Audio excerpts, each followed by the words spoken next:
दोस्तों, कभी कभी क्रोध बेहद अच्छा होता है।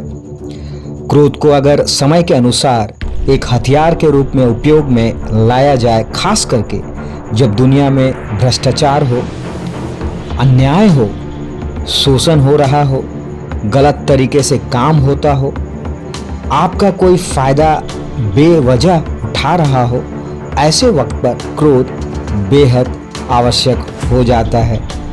किंतु यह भी हमें सलाह दी जाती है कि गुस्सा को अवश्य दिखाओ, लेकिन एक सूझबूझ और रणनीति के तहत। उसे कभी भी अपने दिमाग हृदय के ऊपर हावी होने मत दो। कहते हैं क्रोध पानी की सतह पर खींची जाने वाली उस लकीर की तरह होनी चाहिए जो क्षणिक भर के लिए होता है। दोस्तों, गुस्सा अवश्य करिए, पर वह आपके नियंत्रण में हो। गुस्सा आप पर हावी ना हो, इसके लिए आपका अपने गुस्से पर पूर्ण तरीके से नियंत्रण हो।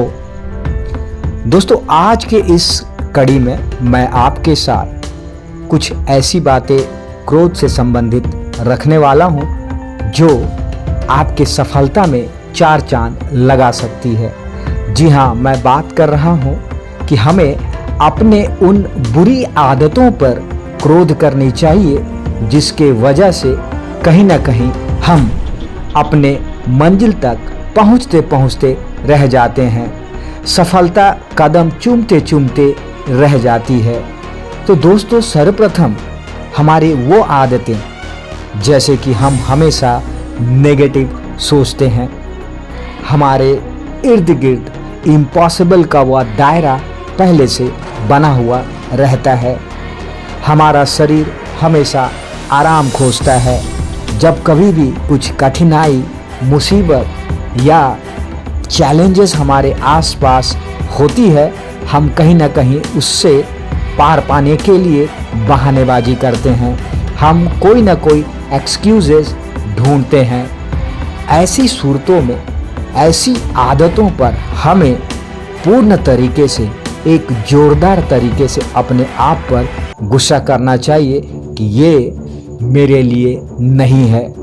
हमें जोरदार तरीके से अपने आप पर क्रोधित होना चाहिए ताकि जो बुरी आदतें जो हमारे सफलता के आड़े आती है उसे हम पार पाएं, उसे हम आस्ते आस्ते, धीरे धीरे, एक सटीक तरीके से अपने जीवन से, अपने मन मस्तिष्क से, अपने आदतों से हमेशा हमेशा के लिए उखाड़ फेंकें।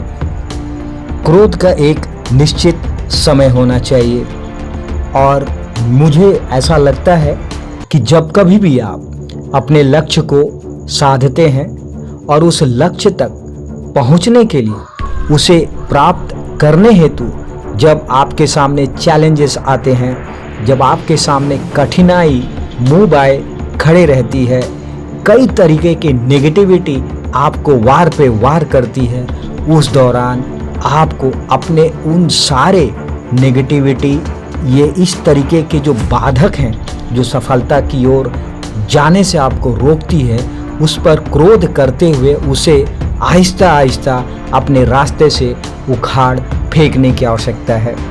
कहते हैं विश्व पितामह के जीवन का एक ही पाप था कि उन्होंने द्रौपदी चीरहरण के समय पर क्रोध नहीं किया, और वहीं दूसरी ओर पक्षीराज जटायु के जीवन का एक ही पुण्य था कि उन्होंने सीता मैया के हरण के समय जोरदार तरीके से रावण के विरुद्ध क्रोध किया था। दोस्तों, समय आने पर दोनों की मृत्यु हुई, लेकिन परिणाम स्वरूप एक को वानों की सैया मिली तो दूसरे को प्रभु श्री रामचंद्र जी की गोद। कहते हैं क्रोध भी तब पुण्य बन जाता है जब वह धर्म और मर्यादा के लिए किया गया हो, और सहनशीलता भी तब पाप बन जाती है जब वो धर्म और मर्यादा की रक्षा न कर पाए। तो दोस्तों, इसी संदर्भ में जब हम स्वयं की बात करते हैं, अपने आप की बात करते हैं, क्योंकि कहते हैं कि आप भला तो जग भला। अगर आप अपने ऊपर अपने चरित्र निर्माण के ऊपर जब आप समय दोगे, अपने आप को निरंतर विकसित करोगे। क्रोध जो एक भाव है जो हमेशा आपको नकारात्मक तरीके से आपके लक्ष्य से दूसरी ओर भटकाता है, ऐसे समय में क्रोध का सही सदुपयोग समय के मुताबिक कारगर तरीके से करने की जो आवश्यकता बनती है, उसी पर मैंने आज आप सभी के समक्ष चर्चा किया। उम्मीद है जो एंगर मैनेजमेंट है आप उसे अपने जीवन में आहिस्ता आहिस्ता अवश्य उतारेंगे और अपने जीवन में सफलता की उस पहली सीढ़ी को भी चढ़ने के लिए अवश्य प्रेरित होंगे। बहुत बहुत धन्यवाद दोस्तों।